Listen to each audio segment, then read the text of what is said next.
नमस्कार, capital TV में आपका स्वागत है और मैं आपके साथ प्रिया बिस्ट। राज तिलक में 4 बड़ी खबरों से धमाका करेंगे। सबसे पहले बताएंगे कि कैसे ईडी ने गहलोत और डोटासरा के पसीने छुड़ा दिए और क्यों एसीबी ने ही ईडी अधिकारी को धर दबोच लिया है। इसके साथ खुलासा करेंगे कि राजस्थान में कितनी सीटों पर कांग्रेस फंस गई है। सभी खबरों पर विस्तार से चर्चा करेंगे, लेकिन उससे पहले एक नजर इस वक्त की हेडलाइंस पर। ईडी के एक्शन से राजस्थान में मचा बवाल। राजस्थान कांग्रेस प्रमुख डोटासरा के बेटे को समन। पेपर लीक मामले में मिले अहम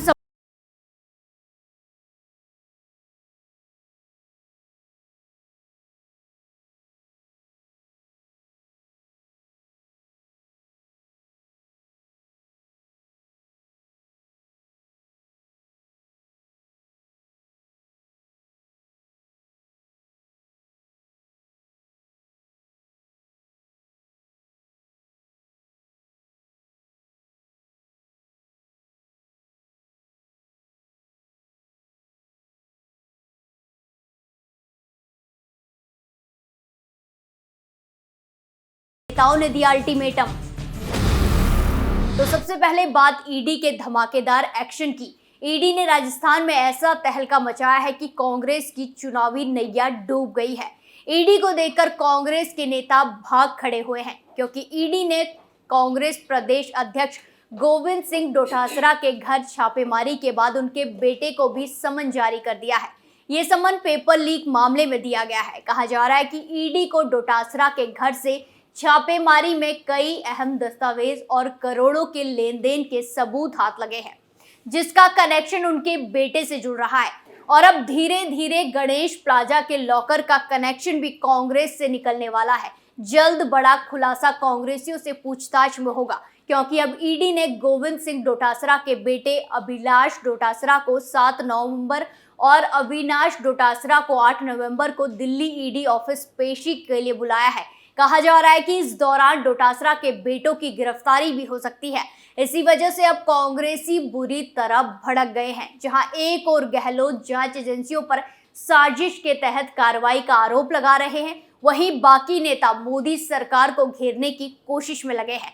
गहलोत का कहना है कि बीजेपी इस तरह के हथकंडे से कांग्रेस के नेताओं को डरा नहीं सकती। प्रदेश कांग्रेस के सभी नेता और कार्यकर्ता एकजुटता के साथ खड़े हैं। इस प्रकार की कार्यवाही से बीजेपी की घबराहट साफ दिखाई दे रही है। कांग्रेस नेताओं की बौखलाहट बता रही है कि जल्द पेपर लीक मामले में गहलोत के कई नेता सलाखों के पीछे जाने वाले हैं, क्योंकि पेपर लीक मामले, मनी लॉन्ड्रिंग और हवाला के जरिए रुपए के लेन देन मामले की गुप्त शिकायतें ईडी को इन नेताओं के खिलाफ मिली है। पिछले दिनों आरपीएससी सदस्य बाबू लाल कटारा से पूछताछ हुई। कुछ कोचिंग संचालकों से भी सवाल जवाब दागे गए। इस दौरान ईडी को डोटासरा और बाकी नेताओं के खिलाफ कई सबूत मिले हैं। बता दें कि राजस्थान शिक्षक भर्ती परीक्षा के पेपर लीक कर करोड़ों रुपए में बेचे गए। ये खेल सरकारी अधिकारियों के साथ साथ नेताओं ने भी मिलकर खेला और करोड़ों रुपए से अपनी तिजोरी भरी। हैरानी की बात तो ये रही कि आरएएस जैसी बड़ी भर्ती परीक्षाओं में कांग्रेसी नेताओं के बेटे बेटियों और कई रिश्तेदारों का चयन हुआ है। वहीं बीजेपी ने खुलकर आरोप लगाया कि षड्यंत्र के तहत पेपर उपलब्ध कराए गए और साठ गांठ करके इंटरव्यू में ज्यादा नंबर दिलाए गए। इसी वजह से नेताओं के बेटे बेटी और रिश्तेदार बड़े अफसर बन गए और बाकी लोगों से पेपर आउट कर करोड़ों रुपए वसूले गए। अगली खबर ईडी के एक्शन पर नहीं, बल्कि ईडी अधिकारी पर हुए एक्शन से जुड़ी है।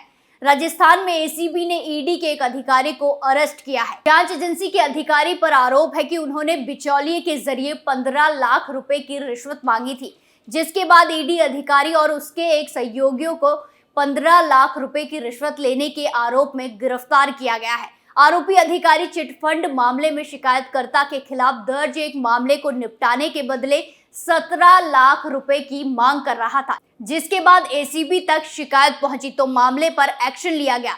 गिरफ्तार किए गए लोगों की पहचान इम्फाल में ईडी अधिकारी नवल किशोर मीणा और उनके एक स्थानीय सहयोगी बाबूलाल मीणा के रूप में हुई है। ईडी अधिकारी पर हुई इस कार्रवाई से सियासी पारा भी हाई हो गया है। कांग्रेस ने गिरफ्तारी पर तंज कसना शुरू कर दिया है, क्योंकि ईडी राजस्थान में जिस तरीके से लगातार कांग्रेस नेताओं पर एक्शन ले रही है, पेपर लीक घोटाले में गहलोत के करीबियों को जेल में डाल रही है, उससे ईडी के खिलाफ कांग्रेस नेताओं में काफी गुस्सा है। तो ऐसे में कांग्रेस को बीजेपी को घेरने का मौका मिल गया। कांग्रेस ने एक भ्रष्ट अधिकारी की वजह से बाकी अधिकारियों को भी उसी नजर से देखना शुरू कर दिया है, लेकिन एक बार फिर अपने घोटालेबाज नेताओं के खिलाफ नहीं बोल रही है, जिन्होंने सत्ता का इस्तेमाल सिर्फ और सिर्फ घोटाले के लिए किया है। खुद गहलोत पर घोटाले के आरोप लगे हैं, लेकिन 100 चूहे खाकर बिल्ली हज को चली, वही हाल अब कांग्रेस का भी हो रहा है।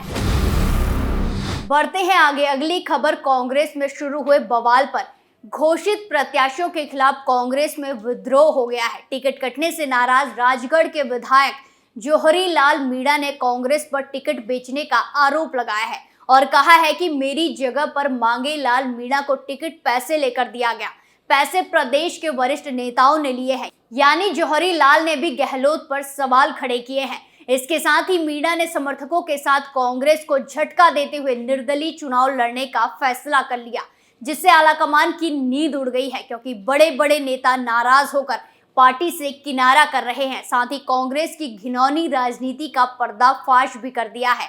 जौहरी लाल मीणा से पहले बसेड़ी से टिकट कटने से नाराज विधायक खिलाड़ी लाल बैरवा ने अनुसूचित जाति आयोग के अध्यक्ष पद से इस्तीफा दे दिया था। कांग्रेस के राष्ट्रीय अध्यक्ष मल्लिकार्जुन खड़गे को पत्र लिखकर बैरवा ने कहा कि आयोग को वैधानिक दर्जा नहीं दिया गया। कांग्रेस सरकार में दलितों को दबाने की कोशिश की गई। पायलट गुट के माने जाने वाले बैरवा ने भी गहलोत के खिलाफ मोर्चा खोला और कई गंभीर आरोप गहलोत पर लगाए। बैरवा ने खुद का टिकट कटने के लिए मुख्यमंत्री अशोक गहलोत और प्रदेश अध्यक्ष गोविंद सिंह डोटासरा को जिम्मेदार ठहराते हुए कहा कि मैंने सचिन पायलट को सीएम बनने की बात कही थी, इसीलिए मेरा टिकट काटा गया। उन्होंने प्रदेश प्रभारी सुखजिंदर सिंह रंधावा पर भी सीएम से मिलीभगत करने का आरोप लगाया है।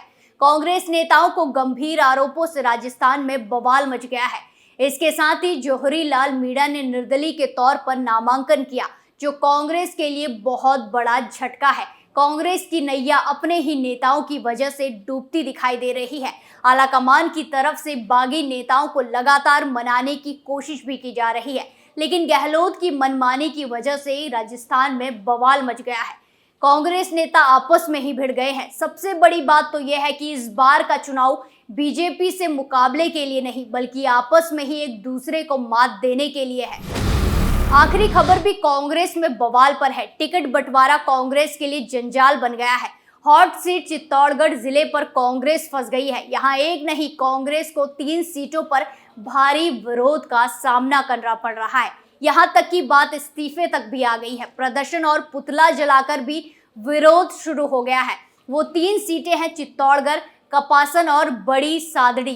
तीनों जगह से कांग्रेस आलाकमान को चेतावनी दे दी गई है, क्योंकि यहाँ अभी कांग्रेस ने प्रत्याशी घोषित नहीं किए हैं, लेकिन यहाँ पिछली 5 बार से लगातार चुनाव लड़ रहे और 2 बार विधायक रहे सुरेंद्र सिंह जड़ावत का टिकट कटने की संभावनाओं पर उनके समर्थक में कांग्रेस नेताओं ने विरोध शुरू कर दिया है। यहाँ बेगू सीट से दावेदार जितेंद्र सिंह का नाम घोषित होने की बात सामने आने पर विरोध चल रहा है। यहाँ तक कि विरोध में 900 से ज्यादा पदाधिकारी और कार्यकर्ताओं ने इस्तीफे तक राजस्थान प्रभारी सुखजिंदर सिंह रंधावा को भेज दिया है। वहीं बड़ी सादड़ी सीट पर कांग्रेस ने डेयरी चेयरमैन बद्रीलाल जाट को टिकट दिया है। इसके बाद पूर्व विधायक प्रकाश चौधरी के समर्थन में पार्टी पदाधिकारी और कार्यकर्ता खड़े हो गए हैं। उन्होंने 3 नवंबर तक का अल्टीमेटम देकर ऐलान किया है कि अगर पार्टी ने टिकट नहीं बदला तो 4 नवंबर को प्रकाश चौधरी निर्दलीय नामांकन भरेंगे। यहाँ भारी प्रदर्शन हुआ और प्रत्याशी का पुतला फूंका गया है। इसके साथ ही चित्तौड़गढ़ और बड़ी सादड़ी के साथ ही जिले की ही कपासन सीट पर भी विरोध शुरू हो गया। यहां से कांग्रेस ने अपने पूर्व विधायक शंकर लाल बैरवा को टिकट देकर मौका दिया। वहीं इसी सीट पर दावेदार आनंदी राम खटीक के समर्थन में पार्टी के कार्यकर्ता और पदाधिकारी जुटे और उन्होंने विरोध करते हुए 3 दिन का अल्टीमेटम दे दिया है। उनका कहना है कि टिकट नहीं बदला तो पदाधिकारी इस्तीफा दे देंगे। एक के बाद एक नेता इस्तीफा दे रहे हैं। कांग्रेस में इस्तीफों की झड़ी लग गई है। आलाकमान अब राजस्थान में सिर पकड़कर बैठ गया है, क्योंकि सर्वे कहीं ना कहीं सही होता दिखाई दे रहा है। गहलोत की इस बार नैया डूबने वाली है। राज तिलक में आज के लिए इतना ही। बाकी तमाम खबरों के लिए देखते रहिए कैपिटल टीवी। नमस्कार।